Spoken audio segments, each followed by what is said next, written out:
Come in. Welcome. I'm E.G. Marshall. Welcome to the world of terrifying imagination.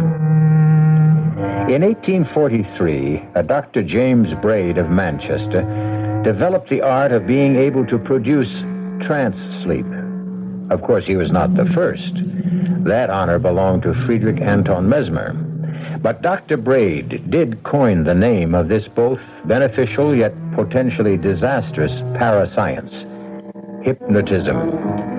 In the skilled hands of a doctor or a psychiatrist, it can be profoundly beneficial. But in the hands of an amateur or someone unscrupulous, it can be murderously dangerous. That's it, Marge. Just keep your eyes on the coin as it goes back and forth, back and forth. You're getting sleepy, so sleepy. Your eyelids are heavy. You can't hold them up. You've got to sleep, sleep, sleep. She's under, Mark. You're putting me on, Jeff. She's fake. No, she's under, all right. She's a hypnotist's dream. Very suggestible. Look, I'll prove it to you. What's this? Hey, don't hold it there. Just long enough to show she doesn't react. You could have burned her. Oh, come on. You think I'd do anything to hurt your sister? Well, now that you've got her under, what are you going to do? What would you like her to do? Jeff asked me, what would you like her to do? I would have liked her to murder my father. I wondered how Jeff would have reacted if I'd said that out loud. It almost came out anyway, since it's all I think of these days. How to murder, destroy, wipe out my father.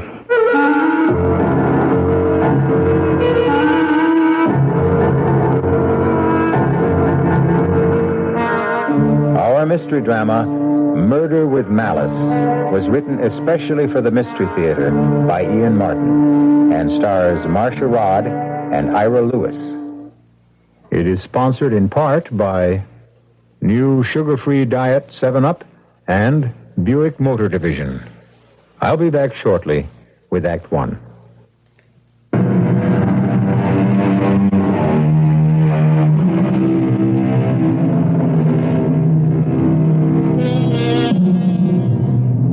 In Principles of Mental Physiology, Carpenter wrote, "The method of producing this state consists in the maintenance of a fixed gaze on a bright object placed somewhat above the line of sight.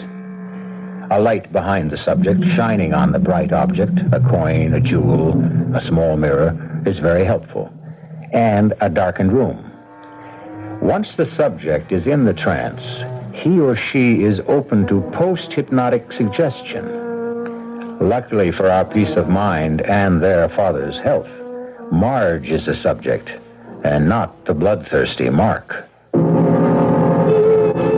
since I can remember, I've hated my father and feared him. But never more so than these last 2 years, since he killed my mother. I'd like to kill him, but I haven't the guts. What, Mark? Huh? Well, what do you mean, what?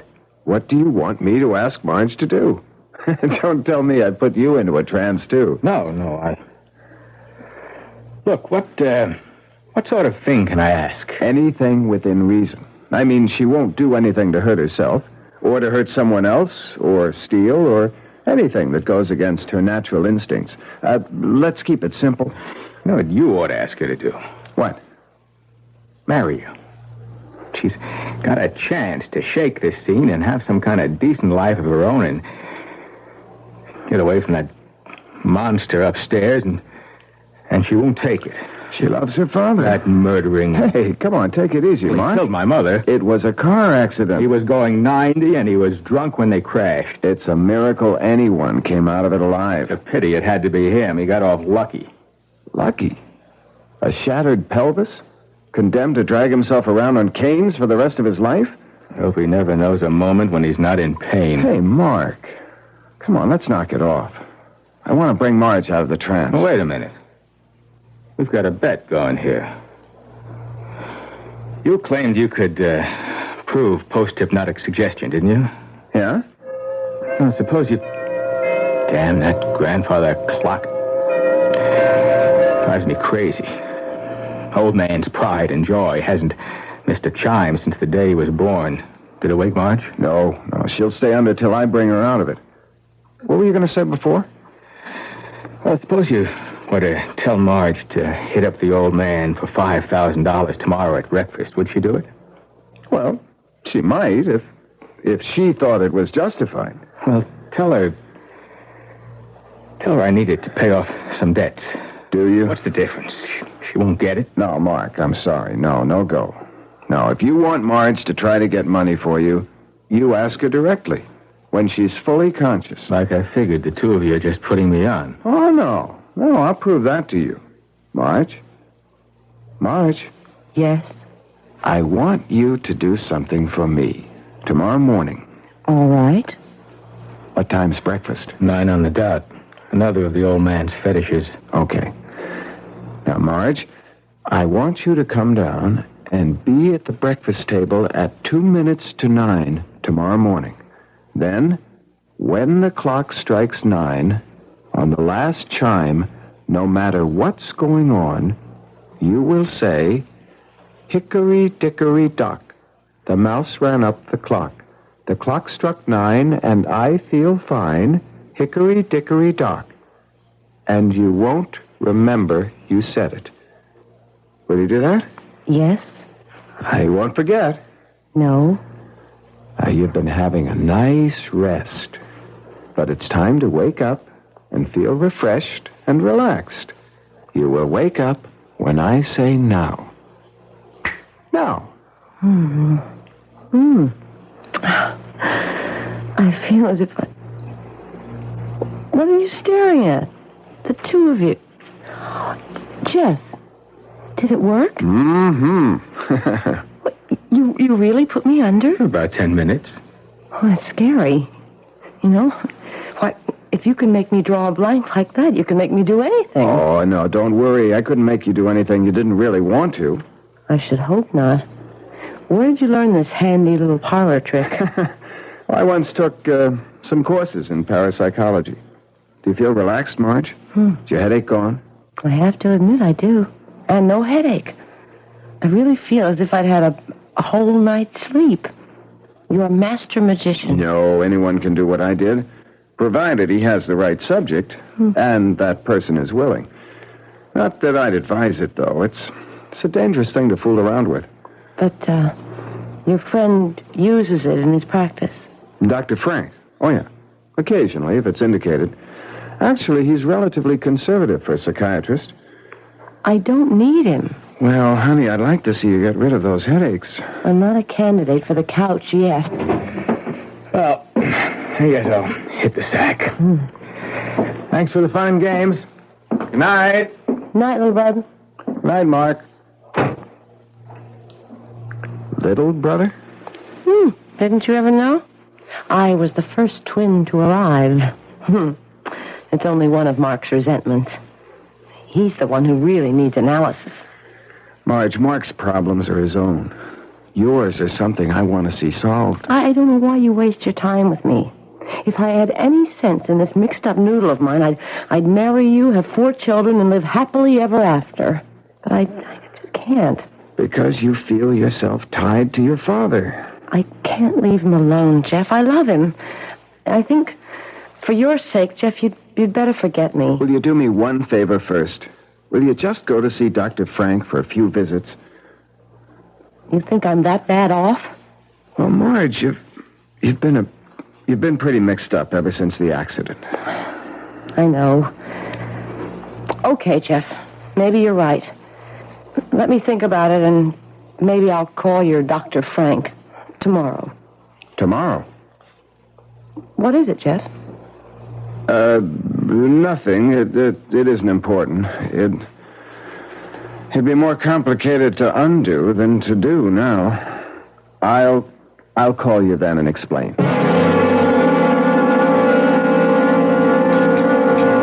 Morning, Mark. Morning, Dad. You're surprisingly early. Yeah, I wanted to ask you something. If it's money, no.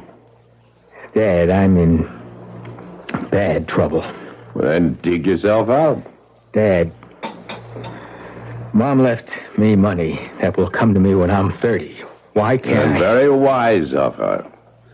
Maybe in another 6 years, you'll be able to handle it instead of gambling it away. It wasn't Mom's decision. You talked her into it. I most certainly did. Look, you don't understand. I'm mixed up with some very hard guys. If I don't pay them off... Oh, don't talk nonsense. Stay away from that money. Good morning, Marjorie. Morning, Dad. Mark, am I late? No, dear, it's just 2 minutes to 9. Sit down. Have your orange juice. I'll pour the coffee first. You sound very chipper. Yes, I had a wonderful sleep last night. Relaxed as a kitten. I wish I could say the same. Well, that's what comes of having a guilty conscience. And what about yours? I wanted to shout at him as I pushed my chair from the table violently and went to the sideboard. I was seething with hate at his smug self-righteousness. Guilty conscience. If he only knew how guilty, how much I wanted him dead. Serving breakfast plates for Marge and me gave me time to regain control. Then the clock began to strike 9, and my mood improved. A small revenge, but if Jeff's trick worked, at least I'd see the pompous old ass look foolish for once. What time did Jeff Henderson leave last night? I think I'm old enough not to have to answer questions like that. Well, I think I have the right to ask any questions I want to in my house. Because I want to know if you're thinking again of marrying Jeff. Hickory dickory dock. The mouse ran up the clock. The clock struck 9 and I feel fine. Hickory dickory dock. What? What did you just say, Marjorie? Me? I didn't say anything. I just asked you a perfectly reasonable question, and you replied with a silly nursery rhyme. Nursery rhyme? Dad, I don't know what you're talking about. I didn't... She doesn't know. She said it. Keep out of this, Mark. It was post-hypnotic suggestion. It was what? Marge had one of her bad headaches, and Jeff thought he could cure it by hypnosis. And he did. But what's this about... Hypnosis? Marge, I must say I didn't think you'd be this foolish. Now, I don't want Jeff Henderson in this house again. Dad, I'm the one the trick was played on. Where's your sense of humor? I haven't had any sense of humor since I lost your mother. No, don't help me. I don't need anyone. I can manage by myself. I don't expect it from my son, and I don't ask it from you, Marge. Dad, Oh, let him go, Marge. He's only looking for sympathy. Why do you have to be so hard on him, Mark? Because I hate him. I always have. Mark, he's our father. I love him. Well, maybe we're not... What do they call us? Enzygotic twins, after all, huh? I mean, I guess we came from 2 different eggs because the only thing I want him to be is dead. I think maybe we both need psychiatrists.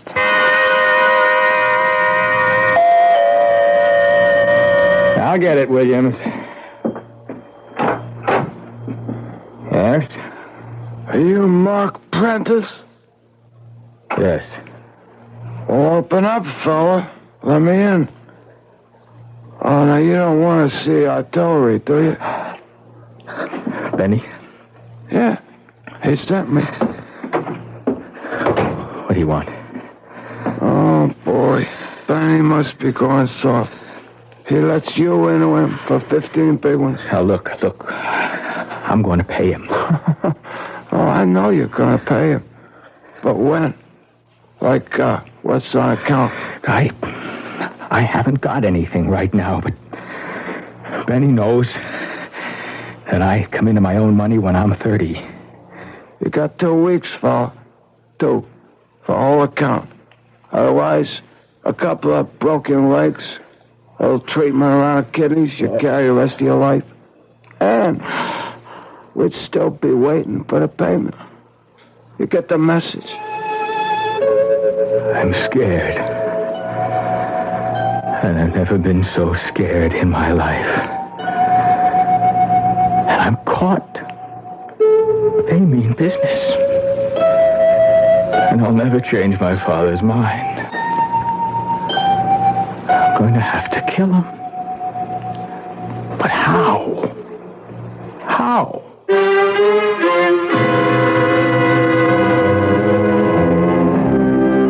Not exactly the all-American family, the Prentices. But then, where murder is contemplated, and where in fact it may be done, you don't expect to find very normal people. Especially where the murder is premeditated. I'll return shortly with Act 2.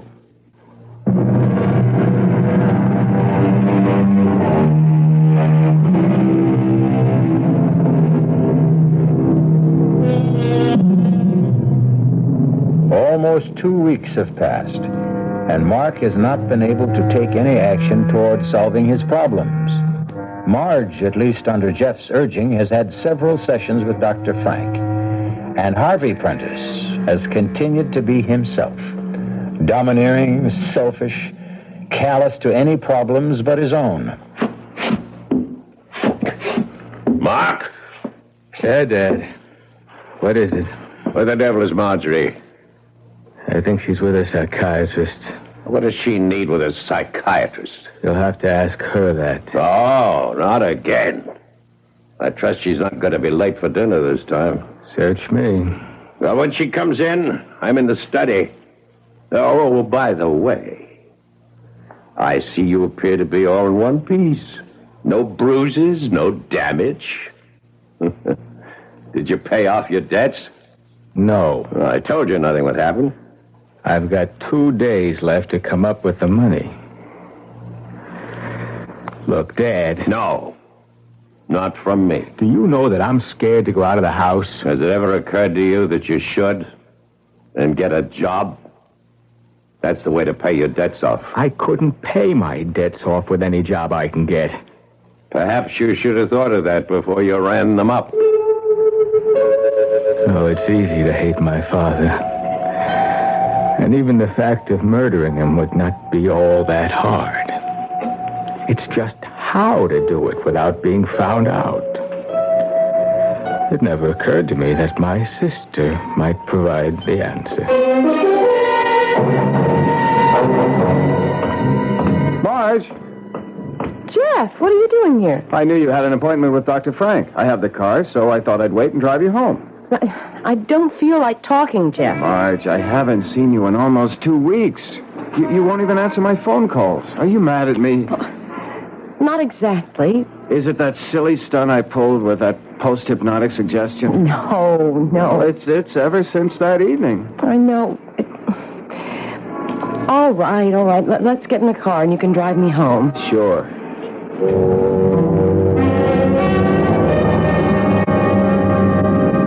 I'm so mixed up, Jeff. I wish you'd never suggested Dr. Frank. Oh, now, wait a minute. He's a good guy. Not for my money, he isn't. I know you meant well, but... But what? Jeff, I'm not good for you.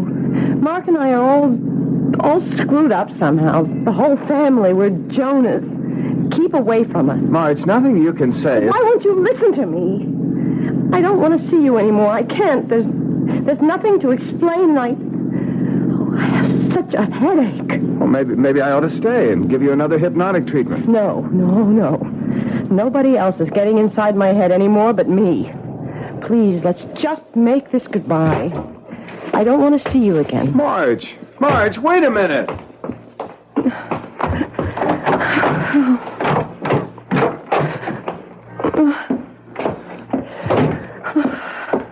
Hey, Marge. What goes? It's nothing. Just leave me alone. Okay. Play it your way. Oh, I'm sorry, Mark. I didn't mean to snap. It's just the top of my head's blowing off. I'm not going near that psychiatrist again. Oh, what's the panic? The things he keeps saying. I think he's the crazy one. How come? I'm not going to go through all the double talk about the id and the superego and the ego, but what he finally got around to saying was that I was jealous of Mother. And because Dad put her first, I hated him and wanted him dead. Well, he's got the wrong twin. How could he say such a thing to me when I literally gave up Jeff to take care of Dad? Search me. I mean, honestly, I thought an Oedipus complex was strictly from the ancient Greeks and for doctors talking to each other. Can you imagine me supposed to hate my father? How could you hate Dad when you dropped everything to take care of him ever since Mom died? See, that's because I'm supposed to have a fixation. And it's only guilt that holds me back from destroying him. What? He says that deep down in my subconscious or whatever, I really want to commit murder. You sure you know what you're saying? I know what Dr. Frank said. That I'll never get rid of my headaches till I get rid of my guilt feelings. And to get rid of those, I'll have to kill him. Dad? That's right.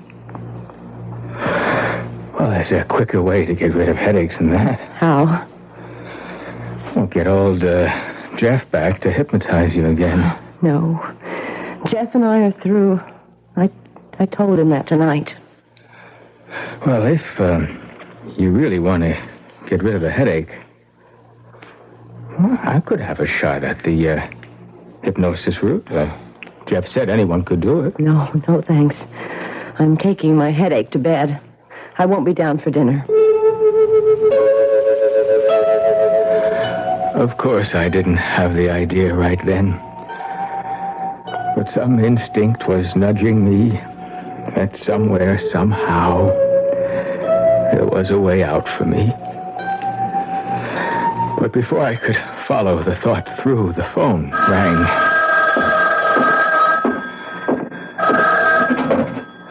Yeah, hello? Hello, Mark. Look, I'm working on it. I think I've got a way to... Benny says you got till day after tomorrow. And then you're out of time. Well, maybe I could raise... You better raise it off, though. Because that's when Uncle Benny's calling it in. Or the deep six. Hey, mister.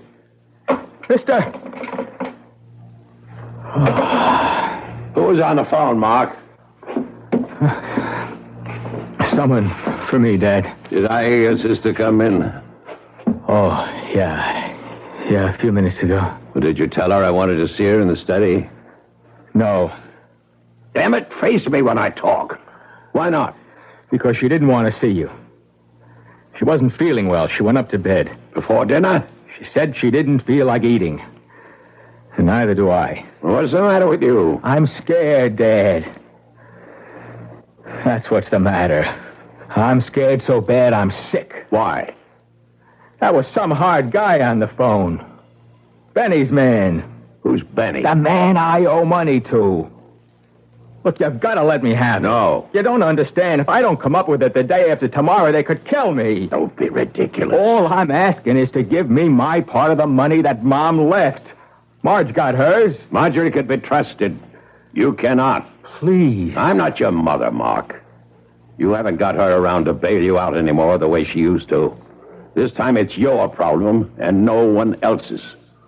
The only way you'll ever get any money out of me beyond living expenses is over my dead body. The only way I ever wanted it from him. Over his dead body. And suddenly, at last, I could see the way to do it. Dinner was eaten in stony silence. Just the two of us. After it, my father went back to the study for coffee and brandy.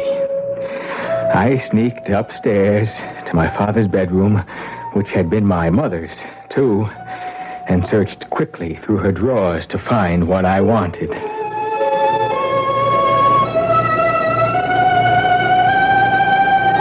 The rest was waiting till my father was safely in bed for the night, and then moving quietly along the upstairs corridor to my sister's room.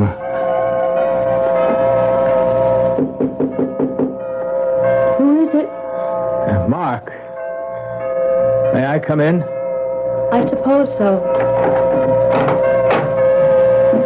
I knew you were up. I saw the light under the door. Dad came by to say goodnight an hour or so ago. I couldn't get back to sleep. What time is it? The witching hour. Midnight.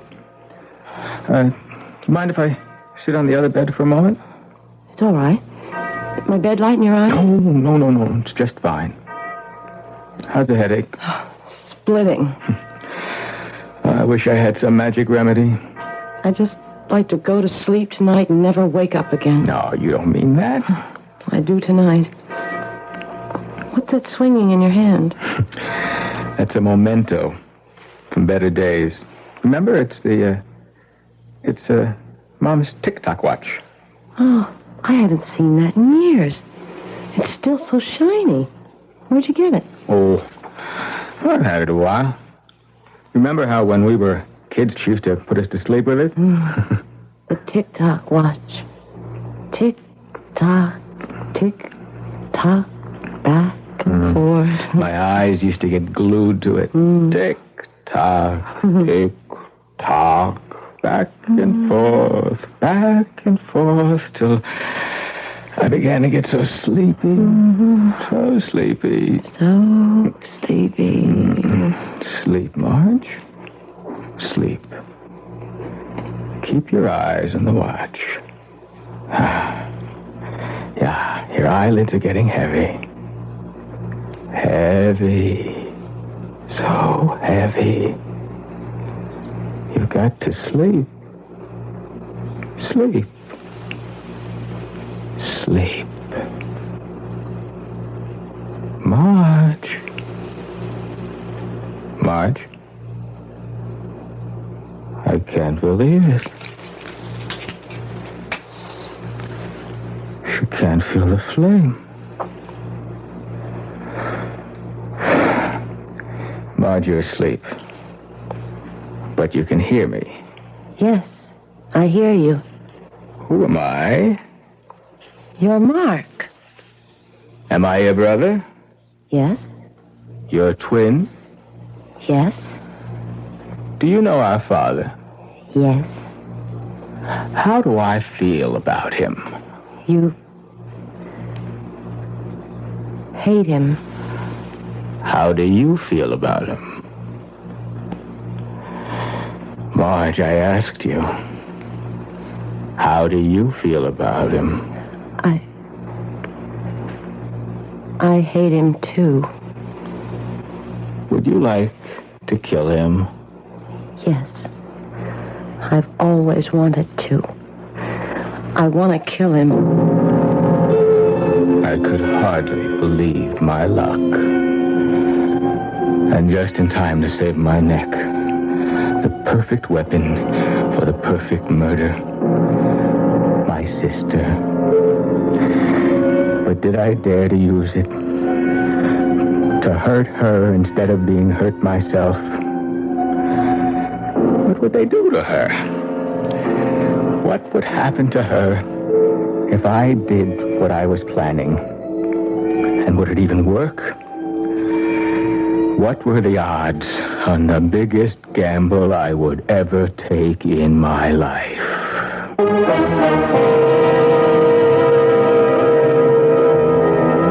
A girl helpless under an hypnotic spell, at the mercy of the agent who wove that spell, her twin brother, himself at the mercy of passions beyond his control, eaten up with hate, tortured by fear, hesitating to make an unconscionable gamble with her life to save his own. I'll return shortly with Act 3.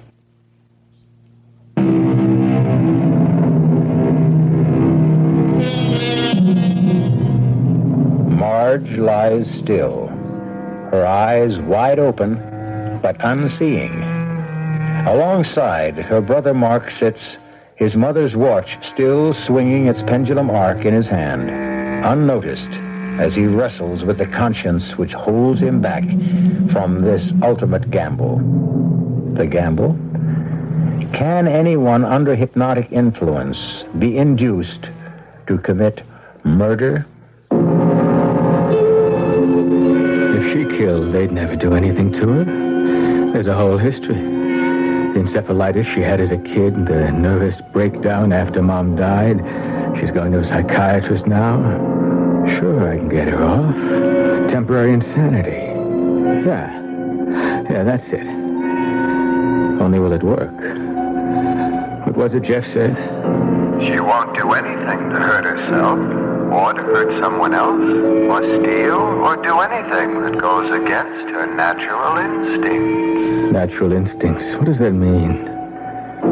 Doesn't it mean what we really feel deep inside, even if we don't know about it? It's a gamble. But the odds aren't bad.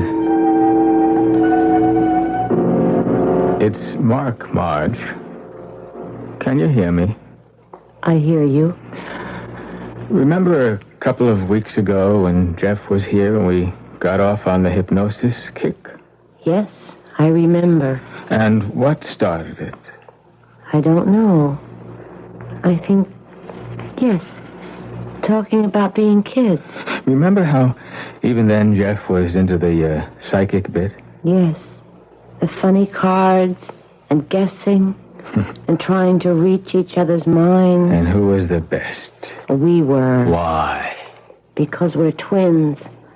Twins go together. Remember how we always liked the same things? Mocha ice cream and rare hamburger, buttermilk. Crazy things nobody else liked. We liked. Just like we hated. What did we hate? You know. Coffee, half and half, hot dogs without relish, people who lie or cheat or murder. Murder? Like Dad. He killed Mother, didn't he? There was an accident. He was too drunk to drive the car. Didn't you hate him after the accident? I don't know. Don't you hate him now? Yes, I hate him. Would you like to see him dead? Would I? I would. And we're twins, remember? Yes, twins. We always think alike, right? We always think alike. I want to kill him. Don't you? I want to kill him. Then listen. Tomorrow night, he'll go to bed early. He'll be fast asleep by 10 o'clock, you understand? Fast asleep by 10 o'clock. I can promise you that. I won't be here. But when the grandfather clock strikes 10, you're going to go to the dining room, right? When it strikes 10, I go to the dining room. In the sideboard drawer. You know which one. His dad's carving knife. The one he keeps honed to a razor's edge with the sharp point, remember? I remember. The carving knife. Right. And then go to his bedroom and plunge it into his chest. Listen to me, Marge. You'll be doing what you always wanted to do. You'll never have headaches anymore because the guilt will be gone. You'll be destroying him just as you've always wanted to do. Killing what you hate, what I hate. Killing all the hate in our hearts. You understand? When the clock strikes 10 tomorrow night, I am to get the carving knife and take it upstairs and plunge it into Dad until he is dead. And when you wake up in the morning, you won't remember any of this.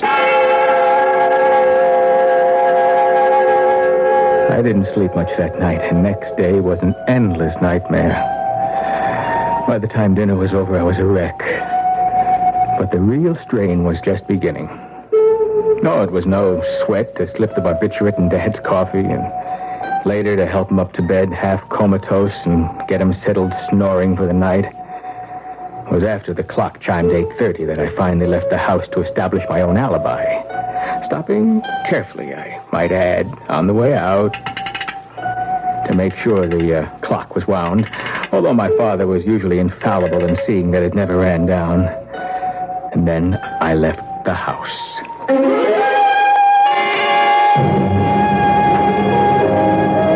Hey, Mark. I'm sorry I'm a little late. Oh, just glad you're here. Have you eaten? Yeah. You? Oh, long time ago. I ordered some setups. Scotch okay with you? One drink. Just thought we might have a talk together. What time is it? Around 5 or so to 9. Well, what you want to talk about? Marge. Well, that's my favorite subject.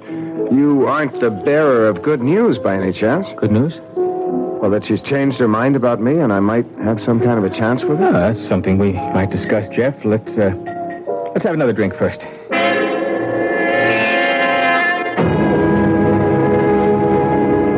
Where was I? Don't you think you should go a little easy on the drinking, Mark? Hey, if I want to get drunk, I'll get drunk. Not with me, Buster. All right, okay, so I'm sober. Where was I? You were trying to explain something about your sister, which is the only reason you're holding me. Oh, yeah, Marge, yeah. You know, you don't stand a chance as long as Dad's around. Yeah, I'm aware of that problem. Well, supposing it suddenly didn't exist anymore. What time is it? About 9:30. Look, supposing there wasn't my father. If that's your only question for the evening, maybe we ought to order another drink.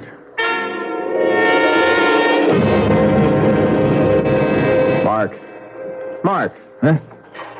Come on. What? Come on, I paid up. Let's get out of here. No, I can't. What time is it? It's after 10 o'clock. How much? It's 5-10 minutes after 10. That's not long enough.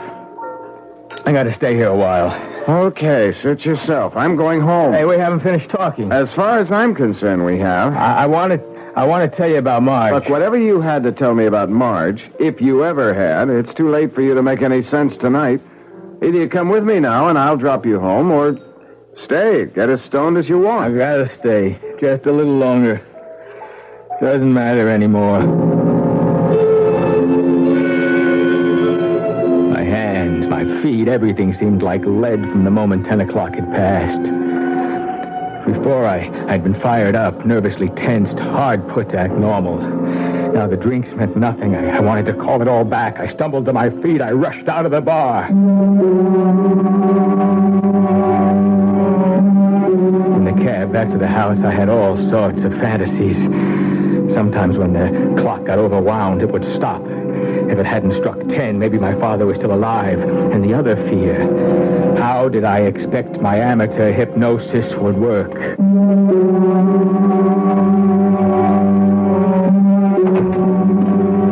In the house, empty. I was conscious of the echo of its sighs for the first time. Through the hall, up the big staircase, down the hall to my father's room. Everything seemed to echo.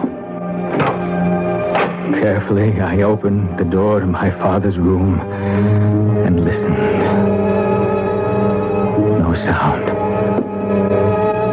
I went in.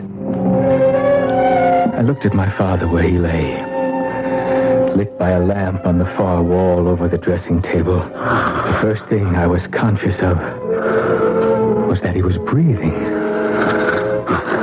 Then I saw the carving knife on the floor. It was instinctive to pick it up. It was bright silver and stainless steel, glittering in the corner lamp. There was no trace of blood. He wasn't dead. And I knew I would have to do this by myself. By myself. There never had been any other way. So I came to the bed, lifting the knife up high to drive it home. And suddenly his eyes were open, looking at me, recognizing what was about to happen. In one convulsive shrug towards me, his eyes glazed over. But in that last moment, he said, "You always wanted me dead. Dead. So, strike. Strike. For all the good it will do you."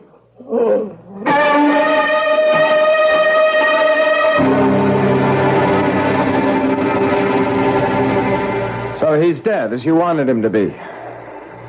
I don't have to listen to you. Oh, yes, you'd better listen to me. What you tried to do to your sister is beyond belief. She hated my father as much as I did. Your thumbnail psychology is about as successful as what you know about hypnotism. Oh, you put Marge to the acid test, and your hypnotic suggestion worked just as you planned it, up till the last moment. How do you know? Because your sister ran to me for help. At the last moment, she couldn't force herself to turn against love. Not for this one man, or me, or you, but just the fact that she was human and normal, and hate was no part of her, but love was. So she dropped the knife and ran to you. Well, you dropped it too, didn't you? When it came to the test, you could no more strike than Marge. Could you? I'll never know. He died before I had the chance. A massive stroke had caused my father's death before I had a chance to kill him. But if I wasn't guilty in fact, I certainly was in intention. And to achieve his death, I would have tried anything within my power. I was lucky to get off scot-free, I thought. And I direct that my entire estate be left to my beloved daughter Marjorie, subject to all the provisions to protect it and her from my son Mark, to whom, with all my heart, I leave nothing, not 1 cent.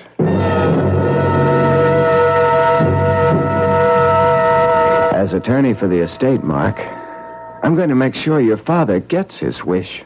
Oh, sure, big deal. You figure to marry the heiress. I figure to protect Marge from you as long as I live. If I thought I could wring your neck by myself and get away with it, I'd be happy to do it. Luckily, I don't have to worry. No dough, brother. Not a penny. Go pay your debts.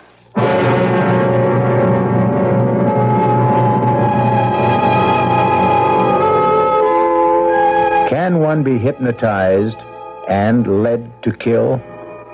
Certainly not from tonight's story, and highly doubtful, if not impossible, no matter who the subject might be. But just in case, I hope we have all learned that it is nothing to meddle with for the uninformed. Like all special areas in life, it should be used by the expert, only in cases of special need. I'll be back shortly.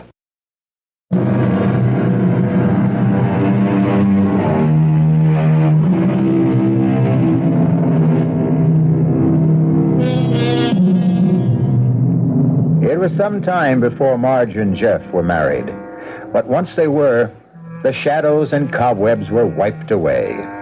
Mark was only a dark memory that would disintegrate in time as thoroughly as his corporal self, trapped in his cement boots in the shifting muck of the river bottom where he lies. Who sows the wind must reap the whirlwind. Our cast included Marcia Rodd, Nick Pryor, Ira Lewis, and Stotts Cotsworth. The entire production was under the direction of Hyman Brown. Now, a preview of our next tale. Really, Andrea, it seems to me we could have skipped visiting Chris's grave today. When we buried our brother 2 weeks ago, I vowed to visit him every day. And that's what I'm doing. But you can't go on doing this the rest of your life. Yes, come once a week or once a month. Well, you know what that would lead to. Coming not at all. No. I love Chris more than anyone else in the world, and I'm... Who's that? Someone. A man. Standing beside Chris's grave. I don't see... Oh, yes. A man standing with his head bent as if he were praying. He's raising his head. He's turning towards us. Sybil. Oh, Sybil, my God. My God, it's Chris. Radio Mystery Theater was sponsored in part by Anheuser-Busch Incorporated, Brewers of Budweiser. This is E.G. Marshall inviting you to return to our Mystery Theater for another adventure in the macabre. Until next time, pleasant dreams.